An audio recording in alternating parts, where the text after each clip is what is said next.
todos los días le doy un poco más, y eso ha sabido llenarme. Tal vez al inicio no lo entendía tanto, no entendía tanto por qué me jalaba tanto esta parte de acá, y poco a poco fui encontrando las respuestas en el camino. Yo creo que esto de saber a qué te dedicas en la vida, mucho más allá del trabajo y de la parte profesional, tiene que ver muchísimo con todas las influencias que tienes y que tal vez a uno no se da cuenta cuando es chico o cuando es adolescente o cuando está en la universidad. Pero todas estas cosas se van sumando hasta, pues hasta llegar al día de hoy. Y les voy a contar un poco, un resumen de qué es lo que me trajo hasta donde estoy hoy día, qué es lo que me ha traído hasta acá. Aprovechando el tema de la charla, que es vivir de lo imposible, ¿no? Que me parece hermoso además. Entonces lo que hago es ilustrar. Y ahora viene la pregunta, una pregunta que me parece que es súper importante, que es ¿por qué lo hago? ¿Por qué ilustro? Wow, es una pregunta difícil y me parece que tiene respuestas de múltiples aristas. Voy a nombrar simplemente o solamente tres ejemplos o tres historias, si se quiere, que es así más o menos como voy a llevar la charla, eh, de cómo este tipo de cosas que me pasaban cuando era chico me fueron inclinando hacia mi labor ahora, que es dibujar, ¿no? Entonces, ¿por qué lo hago? Cuando yo era chico, era muy hiperactivo. Entonces, pasaba todo el tiempo destruyendo cosas y gritando y esto. Y mis papás tuvieron el buen ojo de darme algo para que yo enfoque toda esta destrucción en algo más creativo. Entonces, lo que hicieron, ahí están mis papitos, lo que hicieron fue darme materiales para yo poder crear. Y eso me hacía feliz. Entonces, por ejemplo, yo estaba en la escuela, recuerdo, y llegaban personas al aula, yo no sé si pasa eso ahora, pero llegaban a vender cosas para dibujar, reglas para hacer dibujitos o arcilla para hacer creaciones. Y yo llegaba a la casa en la hora del almuerzo, me sentaba a comer con mis papás y ellos me preguntaban, ¿cómo te fue en el día? Y yo lo primero que les decía era, llegaron estas personas a vender estas cosas chéveres. Entonces mi papi los que hacían era comprármelas y yo me ponía a jugar con estas cosas que me traía, con la arcilla, con el lápiz, con las reglas, con todo este tipo de cosas. Yo en ese momento no lo sabía, pero estaba mezclando algo que es súper importante, que es el trabajo, con algo que también es súper importante, la diversión. Tal vez mis papás lo hicieron súper inocentemente o no tenían una idea de del monstruo que estaban creando o que se estaban poniendo a crear. Pero lo que hicieron fue enseñarme, queriendo o sin querer, que el trabajo tiene un link, o debería tener siempre un link súper fuerte con sentirte bien con lo que hagas. Y cada cosa que yo hacía de arcilla y se la llevaba a mostrar a mis papás, ellos me decían, eh, ellos me decían, eh, no, un segundo, ¿mi pantalla se está compartiendo o no se está compartiendo nada? Antes de Sí, sí, seguir. lo vemos clarito. Yo te aviso cualquier cosa si algo se va o si estamos por ahí con fuera de audio o algo, pero se ve clarito todo. Perfecto, gracias, disculpa. Entonces, claro, yo no entendía bien para lo que me estaban formando. Tal vez ellos sí, ya les digo, tal vez eh, con una inocencia mayúscula de cómo ser padres, intentaron darme todo lo que podían sin negarme realmente nada. Entonces fue cuando me puse a pensar, no ahí de chico, sino que ahora que me invitaron a la charla, me puse a pensar, ¿cómo hago para vivir de esto? Que mucha gente tal vez lo considera imposible. Mucha gente viene acá a casa a visitar y me dicen cómo lo haces, y tus paredes, y museo, y dibujos, y este tipo de cosas. Y tal vez uno no se detiene tal vez a pensar cómo uno ha llegado a donde está. Y yo creo que aprovechando esta charla, pues en realidad encontrado muchas de estas cosas que me han traído hasta donde estoy. Entonces me puse a pensar en lo imposible, porque la charla es vivir de lo imposible. Lo imposible me parece que es una cuestión súper subjetiva. El pensamiento de que las cosas son imposibles es subjetivo. Cuando yo era chico y yo quería algo que me enriquecía o me hacía creer, mis papás me lo daban. Así que a mí no me parecía imposible tenerlo.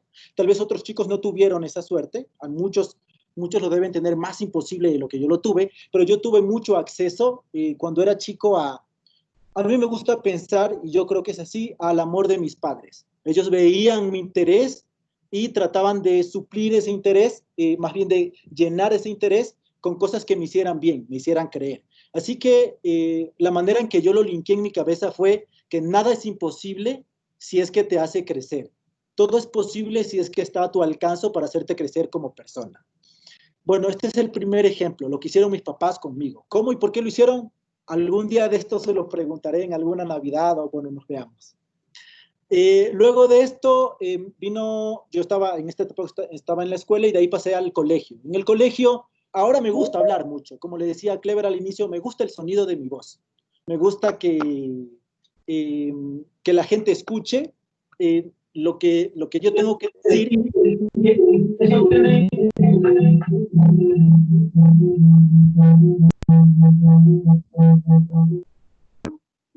Eso tiene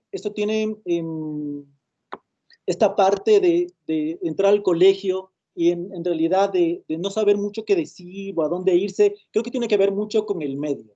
Entonces yo en esa época tenía muchísimo que decir, o yo entendía que tenía mucho que decir, eh, pero no lo hacía, porque era tímido. Como le decía al Clever, como les dije hace un rato, me gusta el sonido de mi voz, me gusta hablar. Y la razón de esta es porque yo tengo una filosofía de vida, muchos tendrán una filosofía diferente, pero mi filosofía de vida es que solo tengo esta vida para hacer algo, para crear un cambio grande o un cambio pequeño en la sociedad o en los míos. Y esa es una de las razones por las que me gusta hablar, porque mucho más allá de contar una experiencia es hacerles saber al resto de las personas que no están solos, que esta lucha contra la vida y este tipo de cosas no la pasan solo ellos, que le pasa a mucha gente que cree que esos problemas son más grandes o más chiquitos o insalvables. Pero cuando ven experiencia de otras personas, pues no sé si entienden o no sé si crean un vínculo con lo que les pasa a los otros y entienden que en esta vida no se sale solo, que fue algo que tal vez que a mí me costó entender un poco. Como yo tenía mucho que decir y tenía muchas ideas, tuve una ayuda. Yo no sabía cómo decirlo. Y en el colegio un profesor mío, al que yo amo mucho y respeto mucho, que se llama Ramón Ochoa, abrió un espacio. Era un periódico mural. Entonces yo dije, esta es la mía, este es mi momento para decir lo que quiero. Necesitaban un escritor que escribiera artículos en el periódico mural y también un dibujante. Entonces yo me metía a ambas cosas. Así que escribía artículos y dibujaba. El dibujo siempre había sido crítico, que es algo que lo que me llama hasta ahora. Entonces me quejaba del colegio, de la administración, de las cosas que me parecían mal cuando tenía 15 años, que wow, que deben de haber sido un montón. Y eso me enriqueció muchísimo, porque mucho más allá del espacio que me abrió mi profesor, me di cuenta de que ese espacio podía ser incluso más grande y me podía dar todavía muchas más formas para decirlo. Hace poco, bueno, todavía estoy leyendo un libro que se llama La modernidad líquida, que es de Zygmunt Bauman, y él habla, en uno de los capítulos habla sobre el matrimonio entre la filosofía y el poder, que me parece que es uno de los matrimonios más viejos que existen en la historia de la humanidad. La filosofía es la capacidad de poder cuestionarse cosas y después comentarlas con alguien más. Claro que la filosofía tiene, digamos que dos aplicaciones. La primera es comentarlas con tus amigos, filosofas cuando te tomas una cerveza, conversan sobre el mundo y este tipo de cosas. Y las otras es influir en personas que tienen acceso a políticas públicas. Entonces yo digo, bajo mi percepción de cómo se maneja el mundo, si yo solo creo que tengo esta vida y no tengo más que esta vida para cambiar al mundo o intentar cambiar al mundo, tengo que utilizar todo mi tiempo y todo mi esfuerzo para lograr cambiar no solamente a una parte de la gente, sino a mucha más gente. Y la educación, me parece que es la filosofía moderna, es lo que te da el poder para cambiar las mentes. Luego de esta experiencia que tuve con el periódico Mural, que a mí me pareció hermosa, hasta ahora la recuerdo con mucho amor. Este soy yo mismo el que está en la presentación, solo que en esa época todavía tenía mucho pelo. Pero luego de esta parte me ocurrieron dos cosas interesantes, ya a punto de salir del colegio. La primera fue este descubrimiento de que podía razonar. Tal vez les pueda parecer gracioso, pero yo creo que hay unas etapas cuando uno es niño y empieza a crecer en la que uno solo obedece. no razona. A uno le dicen, no vayas para allá y no vas, porque te cae tu cinturonazo. O no hagas esto y no vas, porque te cae tu hablada. Entonces, este tipo de cosas las haces hasta cierta edad. Yo no sé si les pasa a todos, pero yo recuerdo el momento preciso en el que empecé a razonar. Y puede parecerles un momento bastante naif o bastante absurdo, pero el momento fue cuando yo estaba estudiando anatomía. Entonces, cuando yo empecé a estudiar anatomía, que creo que fue en tercer curso o en segundo curso, nunca había estudiado algo tan difícil en mi vida. Me parecía, de nuevo, imposible. Hasta que me di cuenta que es imposible, porque me parecía imposible aprenderme tantas páginas de un libro en anatomía para el siguiente día ir a repetirlas de memoria.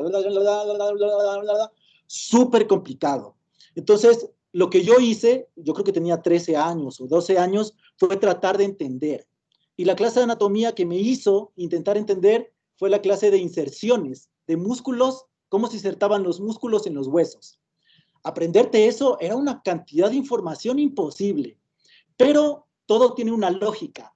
Entonces, había un músculo que se unía al húmero, y ese se unía al codo, y ese se unía al cúbito, y ese se unía al radio, y se unía a todos los huesos, y cada uno tenía una historia que contar. Entonces, yo empecé a entender que esta lógica de aprenderse las cosas tiene mucho más que ver con razonar lo que estás viendo, mucho más allá que obedecer con lo que te digan. Aprender de memoria es muy complicado, pero entender lo que estás aprendiendo te abre la pauta para entender muchas más cosas. Empezar a dudar, empezar a preguntarte, ¿será que se inserta aquí? ¿Por qué se inserta este músculo aquí? ¿Qué es lo que hace que se mueva? Ah, mueve el brazo, es un flexor.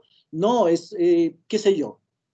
Eh, lo dicho, puede parecerles tal vez un poco infantil la historia, pero yo recuerdo que se fue en el momento en el que dejé de obedecer, aprender de memoria y empecé a razonar las cosas. Yo ya estaba relativamente grande porque tenía unos 13 años, ¿no? Sin embargo, me enamoré de esa sensación. Me enamoré de la sensación de entender las cosas.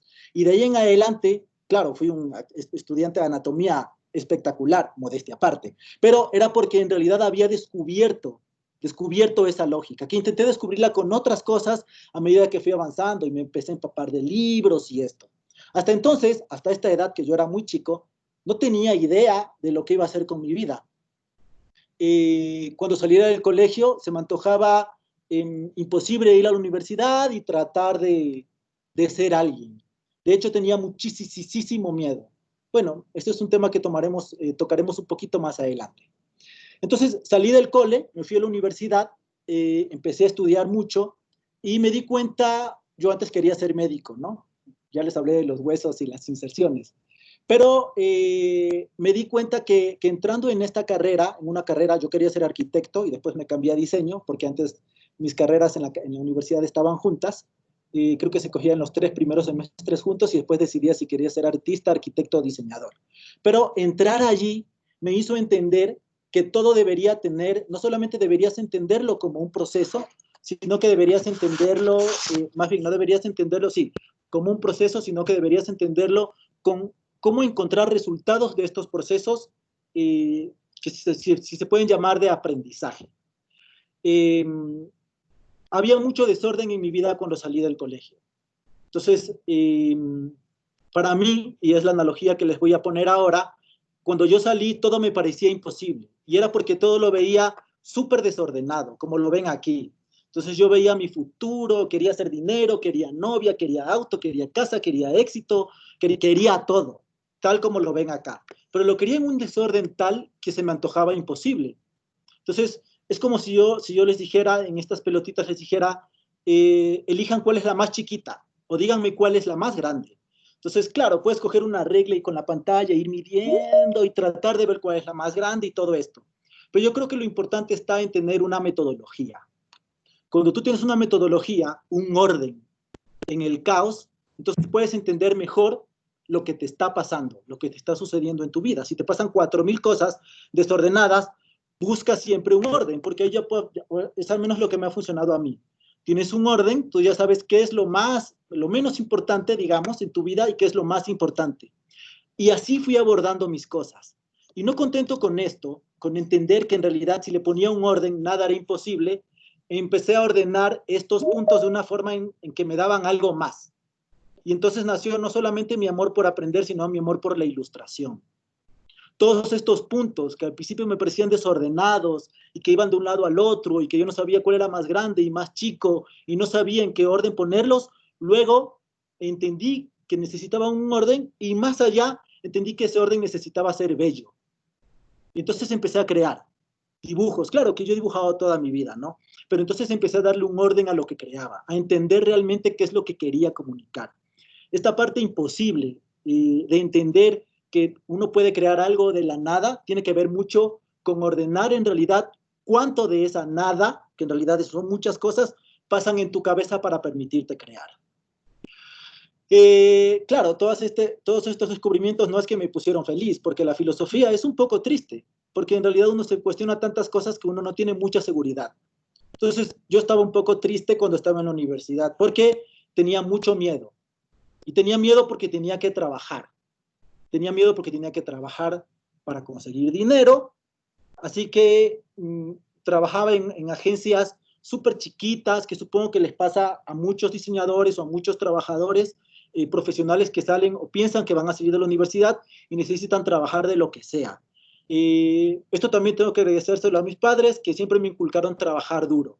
Entonces yo cuando estaba en la universidad también trabajaba en agencias de publicidad pequeñas, trabajé en una pizzería, hubo un momento en que quise hacerme artista y me desaparecí de todo y me puse un taller donde vendía cuadros de óleos y yo dije, esta quiero que sea mi vida, la vida más hippie del mundo. Y también estaba bien, y también estaba bien porque yo entendía que por este miedo yo trataba de apartarme de la realidad. Y la realidad era dura, porque la realidad era de tienes que conseguir trabajo y hacer mucho dinero para vivir bien. Como yo estaba tan estresado con esta realidad, el miedo seguía creciendo, el miedo era cada vez más grande. Y entonces me di cuenta que tal vez el enfoque que le estaba dando al trabajo no era el enfoque que tenía que darle.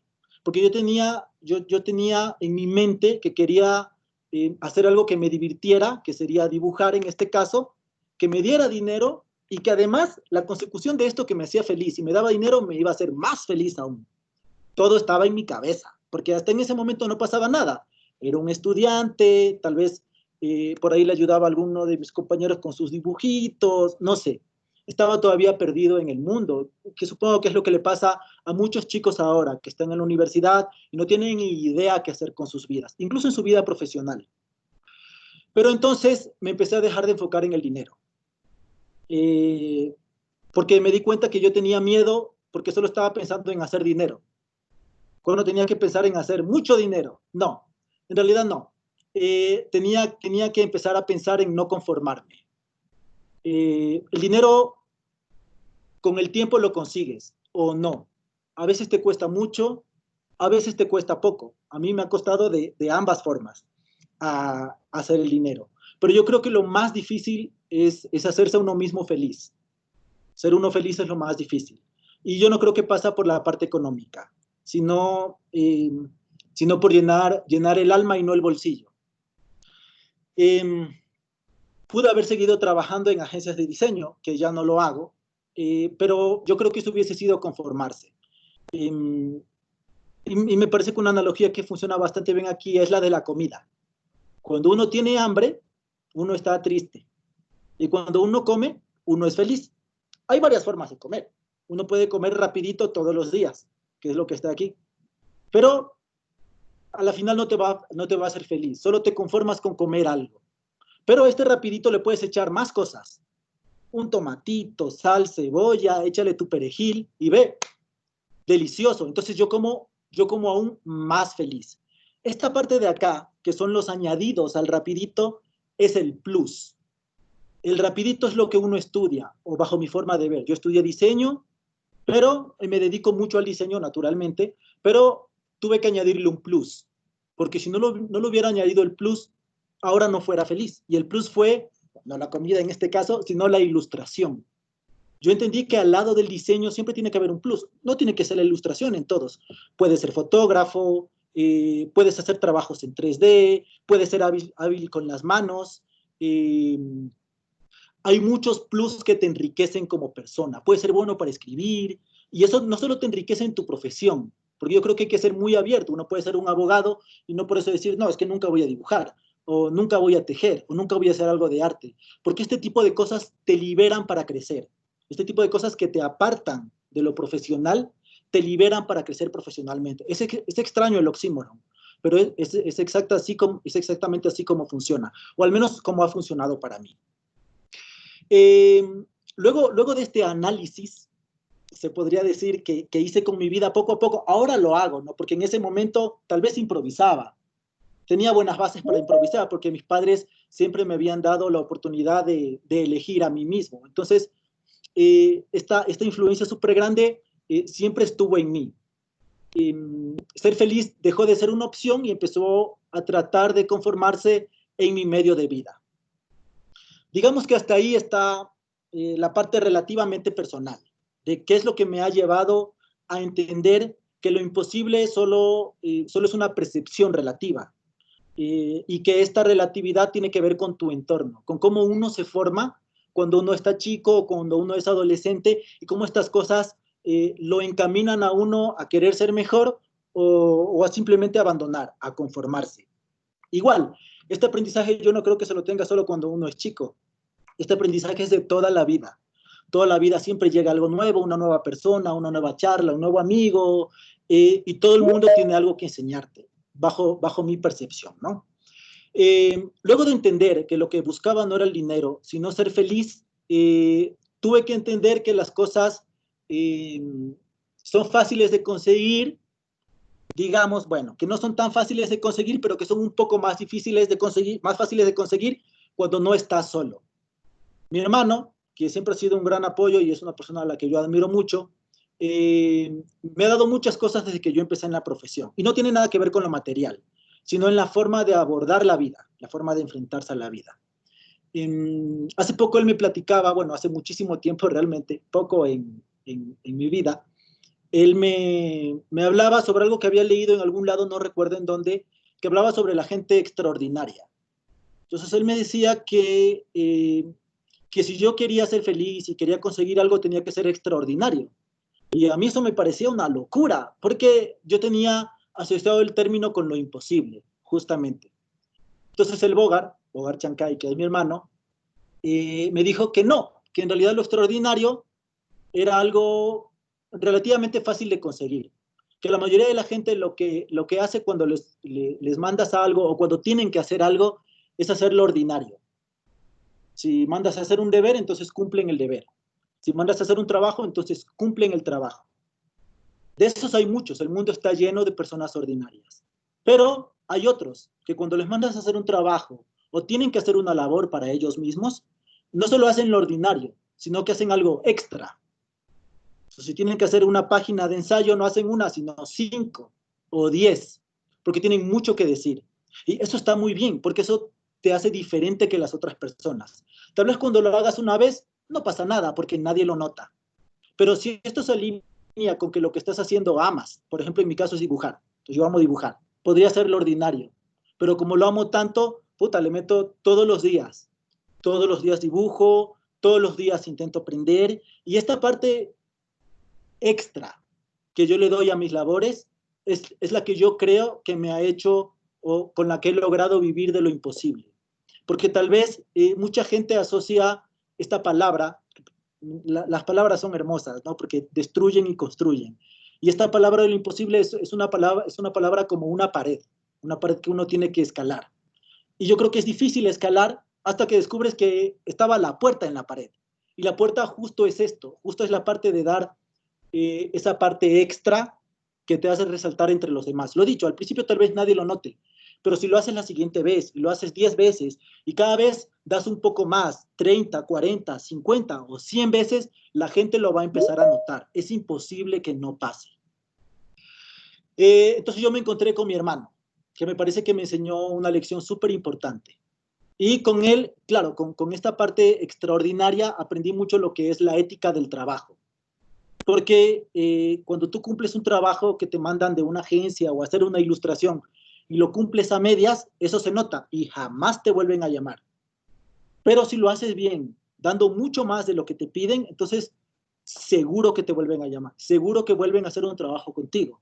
Entonces, fuimos creciendo poco a poco, el Bogarillo, y establecimos nuestra agencia de ilustración, que ya debe tener unos 10 años, tal vez un poco más, unos 12 años, y nos ha dado muchas alegrías realmente. Nos ha dado mucha alegría, mucha estabilidad. También hemos aprendido mucho el uno del otro, porque trabajar con otra persona es difícil. Aunque sea de tu familia y de tu propia sangre, siempre es complicado. Eh, pero esa simbiosis nos ha hecho crecer y nos ha hecho entender que todos los productos que sacamos son nuestra carta de presentación. Y es algo que hemos elaborado los dos pues, durante muchos años. Entonces me queda a mí la reflexión, porque yo creo que este tipo de cosas, este tipo de charlas, este tipo de, qué sé yo, de conversatorios o de palabras, siempre tienen una moraleja bastante de Esopo. Así como, leíste el cuento, bueno, ahora, ¿cuál es la moraleja? Yo creo que la moraleja está en saber discernir en qué es imposible y qué es extraordinario. Y yo creo que la línea allí es muy delgada, porque lo imposible parece imposible hasta que avanzas, digamos, un escalón. Y una vez que llegas a ese escalón, estás otra vez en la media, en lo normal, y ves otro escalón adelante, y tú intentas seguir, y luego ves otro, y luego ves otro, y luego ves otro, y te das cuenta que lo imposible se quedó atrás, en el primer escalón, cuando tú pensabas que era imposible. Pero ya estás en el sexto escalón o en el séptimo escalón y dices, no, no era tan imposible lo de ahora, ¿por qué va a ser lo de antes? ¿Por qué va a ser imposible lo de ahora? Yo creo que esa es la forma, o esa es la forma que yo he encontrado de crecer dentro de un medio que tal vez no es tan, o no era, porque ahora sí, en realidad está tomando mucha fuerza y mucha carrera, tal vez en un medio que en mi época, cuando yo recién empecé la ilustración, hace algunos años, eh, pues tal vez no era el mejor camino. Era un poco como el nombre de la charla, vivir de lo imposible. Pero yo creo que saber enfocarse en lo que amas es lo que te abre todas las puertas. Y es lo que te hace dar, lo que te permite dar esos pasos que no son imposibles, sino solo extraordinarios, que solo te piden un extra más eh, para seguir creciendo. Es una locura realmente porque esta lógica de, de entender qué pasa con mi vida, eh, pues la he aprendido poco a poco. Pero la otra, la lógica de enseñar, la tengo muy metida desde que soy súper chiquito. Cuando yo estaba en el cole, eh, me invitaron a dar convivencias. Yo estaba en un colegio salesiano. Entonces me invitaron a dar convivencias a unos chicos en Cuenca. Yo era chiquito, tenía 15 o 16 años. Y los otros chicos a los que fui a dar clases, más o menos tenían mi misma edad. Pero yo ya era medio barbón. Entonces, de ley, de cajón me dijeron, ¿sabes qué? No puedes decir que tienes 15 años, tienes que decir que tienes 18 o 20. Perfecto, eso hice. Fui a dar convivencias, llevé mi guitarrita, di clases a los chicos, recuerdo que en esa época di clases de sexualidad y no me acuerdo, alguna otra clase más. Y en la noche, todos dormíamos en un galpón cerrado, yo tenía mi camita y ahí estaban todos los chicos en las camas. Y como a las 12 yo estaba tocando la guitarra, los chicos dormían y un chico se despierta y se acerca a mí y me dijo, yo quiero saber explicar las cosas como tú las explicas. Yo cuando sea grande quiero ser como tú. Yo tenía 15 años cuando sea grande, wow, yo todavía era un niño, pero me marcó y me marcó tenazmente, porque yo salí del colegio con las ganas no solo de aprender, sino también de enseñar. Que es aprender dos veces, dicen, ¿no? Y yo creo que es así. Entonces, cuando yo salí del cole, yo sabía que me gustaba dibujar, yo sabía que iba a ser dibujante, sabía que iba a ser ilustrador, no sabía que se podía vivir de esto. Pero sí tenía súper claro que todo lo que aprendiera o todo lo que me iba a llegar no iba a ser solo para mí. Porque de nuevo viene esta filosofía de yo solo tengo esta vida, así que tengo que buscar cambiar a la gente que está cerca de mí o a la gente que quiere estar conmigo en esta vida. Si yo quiero hacer los mejores, tiene que ser ahora. Por eso me hice profesor, porque yo entendí que así influyes en muchísima gente sin quererlo. Claro, ahora estoy en una conferencia que me invita Clever, que fue mi alumno hace tal vez 12 años o tal vez 11 años, no recuerdo realmente, pero fue hace mucho tiempo y no estaría aquí si en realidad no hubiera influido en él. O en otros chicos que a veces me escriben y me piden ayuda y yo siempre estoy ahí para ellos, porque me parece que la forma de cambiar a la gente es que te sientan parte de ellos mismos, no como el profesor que está afuera, no como lo inalcanzable o como lo imposible, sino como algo que ellos también pueden lograr, o inclusive más cosas, que yo siempre se los digo a mis chicos. Eh, bueno, volviendo un poco al presente, que yo me vuelo un poco al pasado y me pongo a rememorar y bueno, me salen las historias. Tengo otras por allí que ya les contaré eventualmente. Pero volviendo un poco a la charla, enseñar es hermoso. Intentar aprender a veces parece difícil, pero lo poco que se sabe se tiene que buscar transmitir. Y yo creo que esa es la clave de poder vivir de algo que parece imposible. Tal vez vivir de maestro, a algunos les parezca imposible, tal vez a algunos les parezca imposible vivir de la ilustración, o como Kleber decía, a algunos les parezca imposible vivir de la magia. Pero yo creo que lo imposible está afuera, porque dentro de nosotros no hay nada imposible. Dentro de cada uno de nosotros, no solo de mí, no hay nada imposible. Simplemente son taras mentales que uno mismo se levanta, tal vez por la formación que tuvo de niño o de adolescente o ya de grande. Pero por ese tipo de cosas que a uno como que se le quedan para siempre. Voy a cerrar con una historia pequeñita que tiene que ver mucho con mis inclinaciones para dibujar. Yo creo que cuando uno es un niño, no sé si muchos aquí tengan hijos, pero les cuento mi historia de cuando yo era hijo. Cuando yo era chico y era muy chiquito, me gustaba mucho bailar. Y me gustaba mucho bailar lambada con una prima mía. Entonces, en todas las fiestas bailábamos las familiares. Nadie decía nada. Mi prima bailaba muy bien, pero yo siempre me he considerado que no bailaba tan bien. Pero estábamos bailando los dos y de repente me di cuenta, yo nunca me había fijado en alrededor, pero me di cuenta que había mucha gente que se reía. Entonces la asociación que hice de niño fue, se están riendo de que no sé bailar, nunca más voy a bailar en mi vida. Y no volví a retomar hasta hace unos meses que tomamos una clase con mi novia de salsa. Y ahí volví a retomar las ansias, pero imagínense, me duró más de 30 años el trauma de no querer bailar de nuevo. En cambio, cuando yo dibujaba y estaba en mi casa y hacía un dibujo horrible, porque ahora lo veo y digo, qué cosa tan horrible, pero se lo mostraba a mis padres y mis padres sabían hacerme entender. Yo digo que me mentían, era una mentira blanca, pero sabían hacerme entender que lo que yo hacía valía la pena. Y cada vez que yo me acercaba a ellas me decían, muy bien, excelente, perfecto, este brazo está bien, esto está bien. Y yo, la asociación que hice fue una asociación súper positiva. Esto que estoy haciendo bien recibe apoyo, así que lo voy a seguir haciendo toda mi vida. Lo otro, en lo que no recibía apoyo, pues lo dejé de hacer, ¿no? Que era la situación del baile. Muchos que están aquí en el chat seguramente me han visto bailar y pues saben que no estoy mintiendo.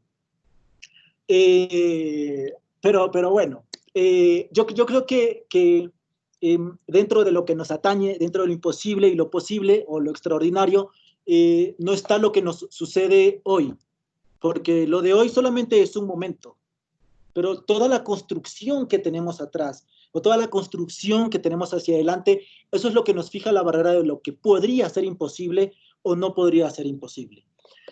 A mí me gusta toparme, por ejemplo, con casos de estudiantes que son difíciles de enseñar, porque me arranco los pelos que no tengo y digo, no, es que esto no se puede, y cómo hago que entienda, y ahí es donde yo veo la horizontalidad, el acercarte al estudiante y ser parte de su vida, y que te cuente qué es lo que pasa, qué es lo que sucede, no solo con estudiantes, también con mis amigos o con la gente que yo amo.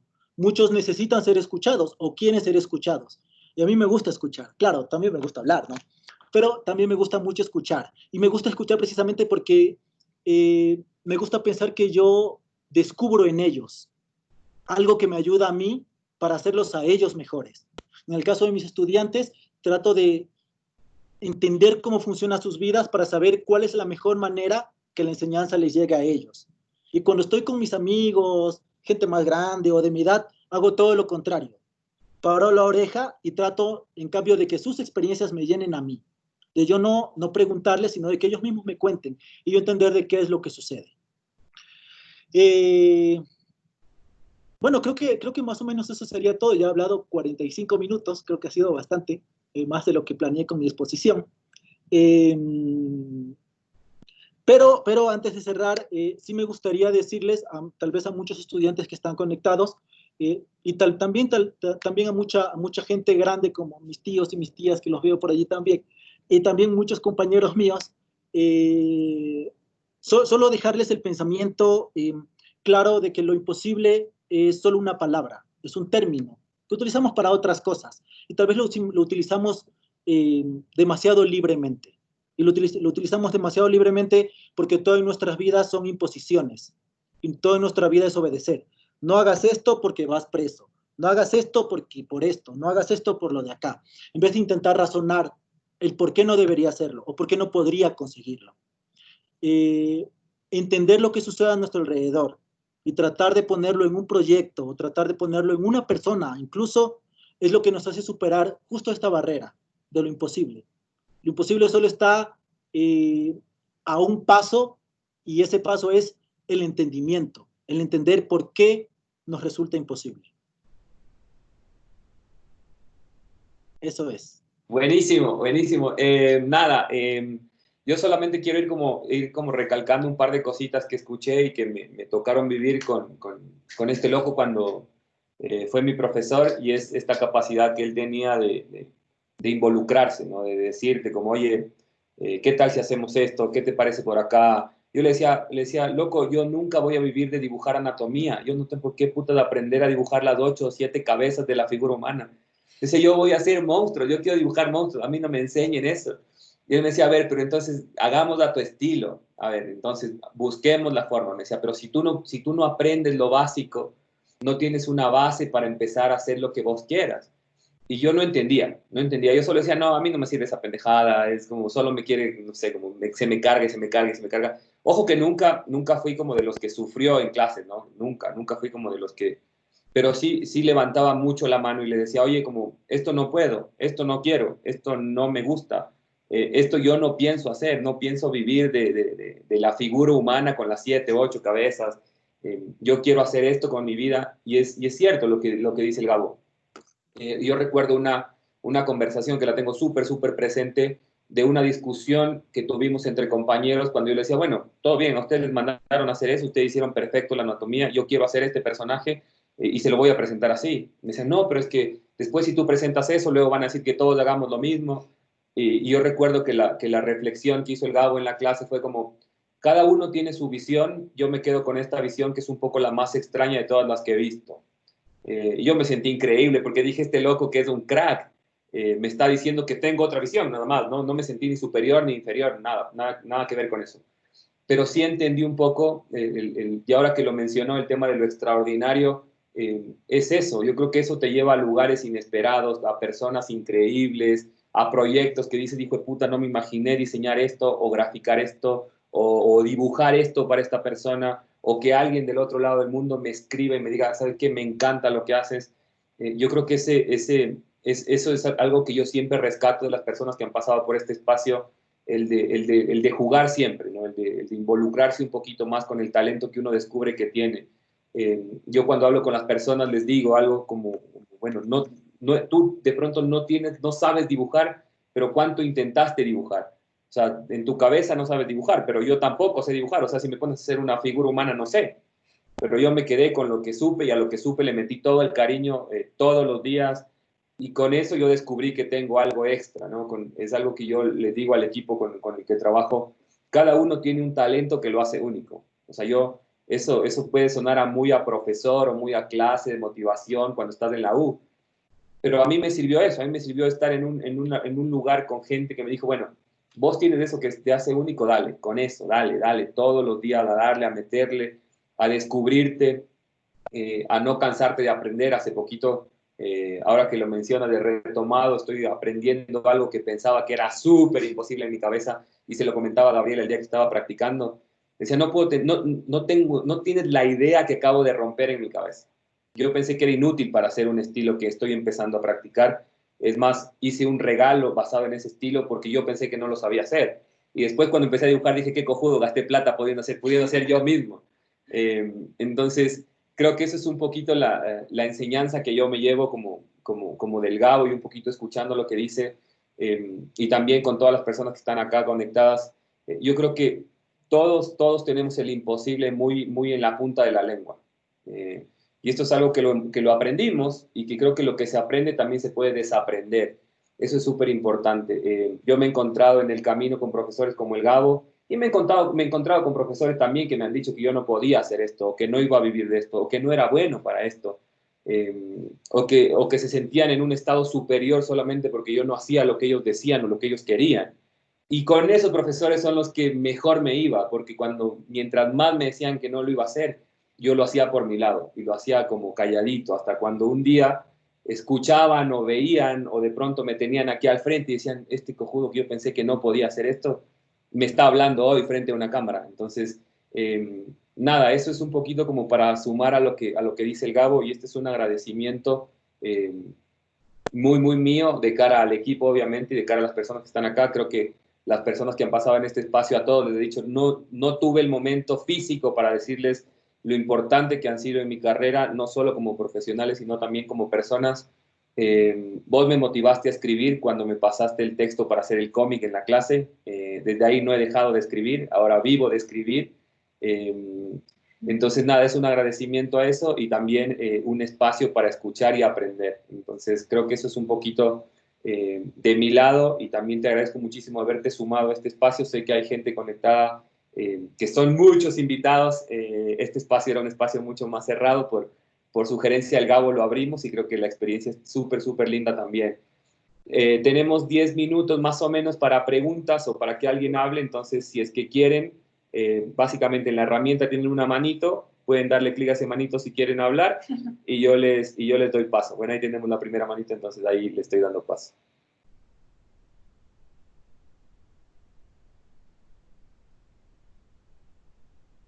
Listo. Ya. Nada, igual agradecerte, Gabo, porque justo un momentito antes de que empiece toda esta reunión conversábamos, y yo te decía que para mí fuiste uno de los mejores profesores que he tenido. Es como súper gratificante encontrarte después de, ¿cuánto quedamos? 7 años de que fuiste mi profesor, y que nos reíamos porque me enseñaste Flash, y son full cosas que tengo grabadas de cuando tuve la oportunidad de ser tu alumna. Entonces, es como que yo también quiero agradecerte y decirte que muchas de las cosas que me enseñaste ahora son mi guía para hacer o no hacer cosas. Entonces, es súper lindo poder verte, poder decirte esto. Igual agradecer a un montón, no sé, eres el rockstar de las reuniones, tenemos como 50 personas conectadas. Y agradecerte, o sea, agradecerte y decirte que fuiste una de las personas que me guió mucho en el campo del diseño, en el campo de la vida, igual al Bogar que le voy a conectado. Entonces es como muchas gracias. La mayoría de mis profesores están conectados. Hola, profesores de la vida. Entonces, igual a los que pude ver, muchas gracias. Está el Jaime Guzmán, que hasta ahora no sé hacer un machote, profe, perdón. Pero es como la Marilú, la Pau Banderas, están como la mayoría de personas que hicieron que mi carrera sea lo que ahora es. Y más a ti, Gabo, porque me acuerdo que igual íbamos a hacer, o sea, yo quería hacer la tesis contigo, y lo que más recuerdo de ti es que no te pesaba la boca en decir lo que tú pensabas. Entonces me acuerdo que en el plan de tesis yo tenía, o sea, quería hacer un mapping de las leyendas de Quito en el centro histórico, y te dije, mira, este es mi dibujo. Me dijiste, ese ojo está horrible. O sea, Gabriel, ese ojo está horrible. Y luego, sí, pero me dijo, no, ven. Y me hizo un ojo. Entonces es como, es hermoso acordarme de eso, porque nunca te pesó decir lo que pensabas y decir lo que realmente uno tiene que escuchar. Entonces, por eso te agradezco, y qué lindo verte, y nada, hermoso que sigas con Monochrome. Gracias, Gaby, una bestia escucharte realmente, y es hermoso poder saber realmente que uno, influenciar es una palabra muy grande, pero que uno forma parte de la vida de otras personas en este sentido espectacular. Yo guardo un recuerdo súper bueno, tanto de ti como de Clever y también de muchos de mis alumnos que están conectados ahora. Listo, entonces no sé si por ahí alguien más quisiera preguntar algo, quisiera consultar, alguno de los chicos de la oficina, algunos de los invitados que tenemos por ahí, es como su momento. Démosle un tiempito porque les da vergüenza igual que cuando estamos físicamente, es normal. Ya ha pasado, no es la primera vez que pasa. O si no, hagamos por democracia, digo yo. Yo siempre hago esta democracia. Ahí hay una pregunta. Ah, acá hay una mano. Edwin, te voy a desmutear para que puedas preguntar. Ahí estás. Edwin. Creo que él mismo está mutado. ¿Me oyen? Ahí estamos, clarito. ¿Ahí? Sí. ¿Qué más, Gabo? ¿Cómo vas? Igual también fui uno de los alumnos de Gabo. Fue de verdad también una de las influencias que más me ha ayudado hasta ahora. Yo recién aún estoy como que recién saliendo, no tengo como que una carrera bien, bien desarrollada aún, pero muchas de las cosas que acaba de hablar el Gabo fue más que nada lo que yo aprendí de él en el día a día. Y también le agradezco mucho y esta es una charla que sí debería ser un poco más, de esparcirse un poco más, porque como el Gabo mismo dice, hay muchas personas que no, que se quedan mucho en lo común, en lo normal, y por eso se privan de hacer estas cosas extraordinarias y de aportar mucho más a la gente. Tal vez si pudieran hacer esto en una plataforma tal vez un poco más grande, sería de un montón de ayuda para muchas más personas. Y nada, o sea, muchas gracias por hacer esta iniciativa, nos ayuda full, nos encanta aprender de cada uno de todos y sigan así. Muchas gracias, Gabo, por todo. Chévere, de una vez escucharte. Gracias a ti por estar. Sí, está chévere eso. Igual algo que podríamos hacer, y digamos, eso te lo menciona aquí, Gabo, lo que voy a hacer, yo te puedo pasar igual esto como en video para que tú también lo puedas colgar en tus redes y mucha más gente te escuche. Y lo podemos abrir, nos organizamos y lo abrimos y hacemos más gente con más tiempo, le ponemos otro tema, lo conversamos y lo abrimos al que quiera. Creo que es una buena idea. Como te digo, esto nació, bueno, Edwin, te cuento un poquito, esto nació como una idea para motivar a la gente con la que yo trabajo. Esta es una idea que se la he robado a todas las personas que han pasado por aquí. Ellos me han motivado a hacer siempre cosas diferentes. Entonces, esto es un agradecimiento a él también por eso, porque este es un espacio creado justamente para lo que acabas de mencionar. Entonces, re buena onda, lo que dices también es chévere saber que no solamente puedes hacerlo para un equipo, sino, como decía el Gabo, impactar a muchas más personas de manera positiva. Eso está chévere. No sé si alguno más ahí. A ver, vamos, a ver, por ahí veamos si es que hay alguien más. Marco Reyes, Marquito, vamos. Listo, Marquito, es tu momento.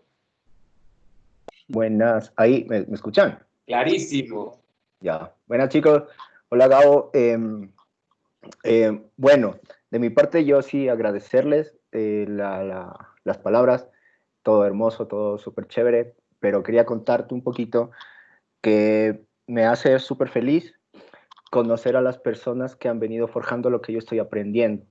Yo siempre he hablado con Clever del tema de haber aprendido mucho de él y me parece súper chévere para mí, en lo personal, a través de este espacio que he venido conociendo ya a muchas de las personas, como te digo, que forjaron eso que yo aprendo.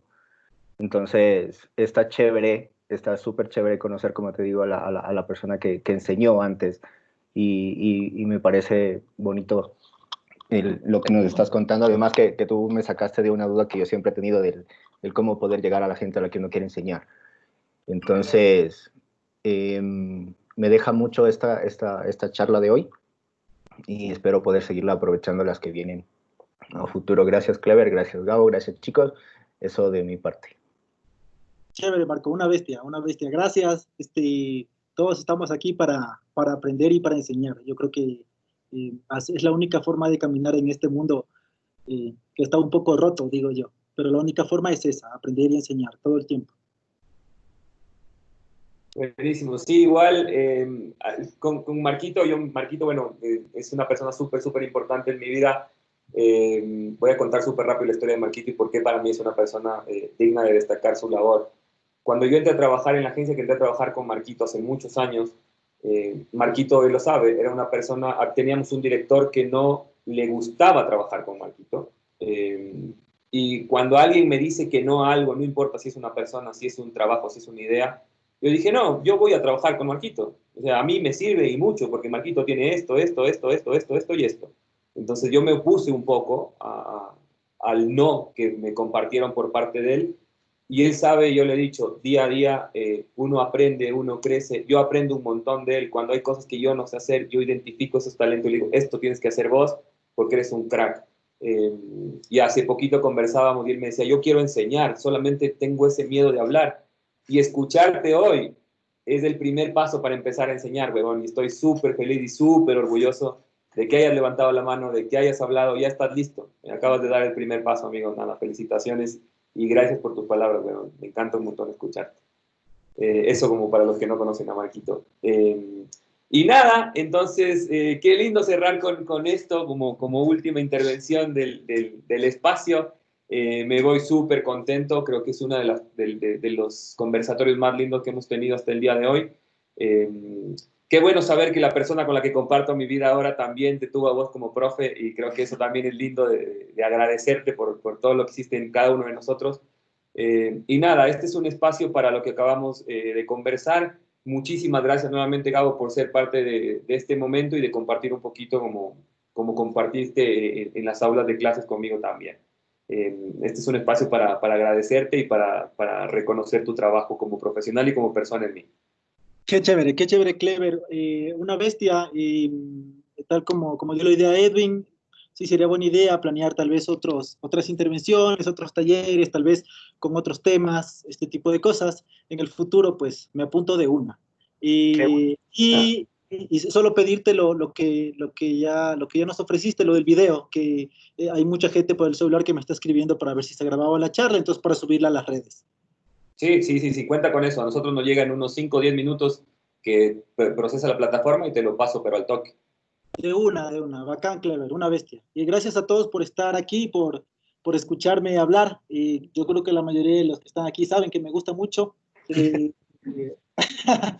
Entonces, desde ya, mil gracias por escucharme. Cuando tengamos otro tema por allí, de una y otra vez paso todos los links a todos los que pueda para estar todos juntos, que así es más cálido, aunque estamos lejos. Dale, listo, nada, amigo. Muchísimas gracias y estamos y nos vemos en la próxima. Gracias a todos los que se conectaron. Un abrazo grande. Gracias. Chao. Gracias. Chao, gente. Chao.